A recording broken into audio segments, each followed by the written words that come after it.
Isang mapagpalang araw ng Miyerkules mga ka-agri, mga ka-prepper, kamais, kasaka. Kamusta kayo guys mga ka-agri, mga mahilig po magtanim ng yellow corn sweeper, mga kapwa corn farmer. Ayan po. So dito po tayo ngayon sa panim natin. Ito na po yung tsura ng mais natin. Mabilis pala ang maturity ng NK po, NK6410. Malapit na po to. Kasi usually po ang mais na ganito NK is 100 to 105 po ang maturity. Nakalagay po dun sa kanya, dun sa description niya o label niya. Ako ng Diyos okay naman. Hoping makabawi naman tayo this time. Blessings po na so yan guys, at kasalukuyan po na inaantay natin na lang yung maturity date nya.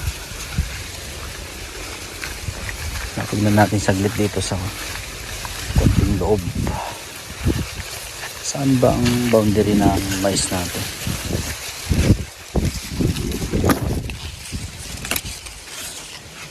Ito 1, 2 3, 4. Andiyan.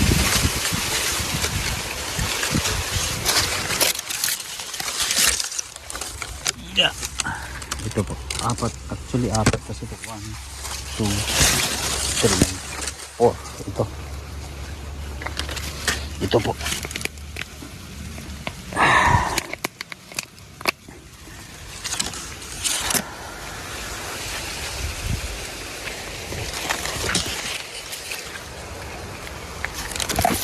Ayos na.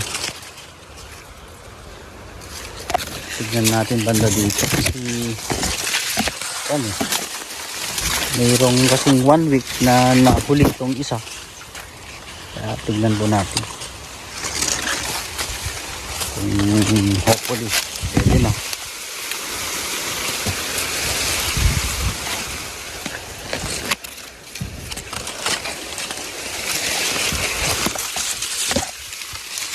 Ito na naman tayo. Makikibaka na naman tayo guys.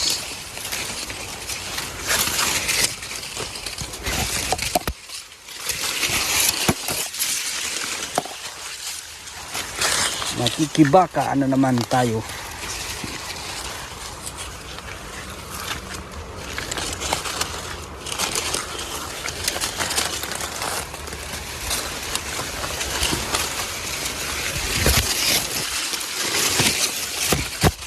Tignan natin sa yung sumunod kung konting kon na lang, isang araw na lang. Ang bilis na tuyo kasi sobrang init kasi.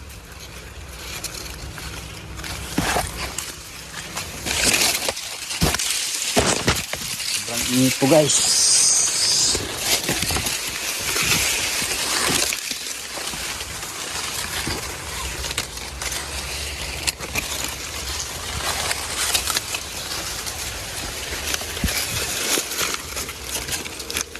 Na rin dito dito pa tayo.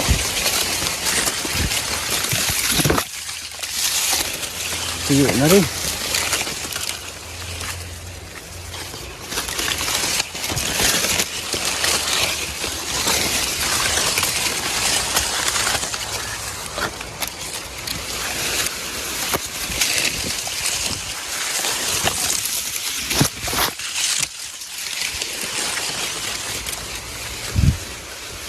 Nahuhulog na ibang bunga.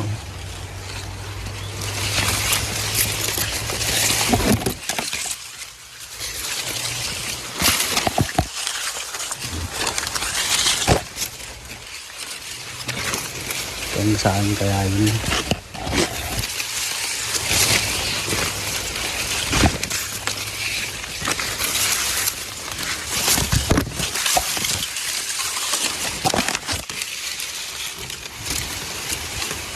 ito na.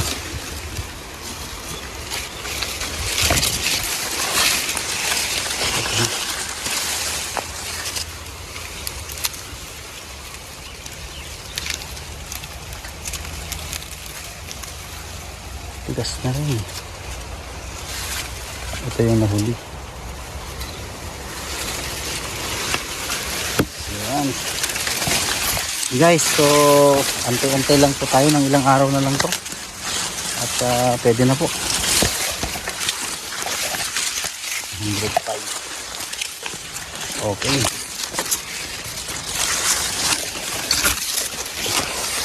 Ayan po guys. Hanggang dito muna at Makati. Wala tayong sweater. Susugat na naman tayo nito. Ayan guys. Salamat po. Salamat sa Diyos at biyaya tayo ng regalo niya. Salamat po mga ka-agri. Hanggang dito muna. Hanggang sa susunod na video natin. God bless po mabuti lahat mga ka-agri.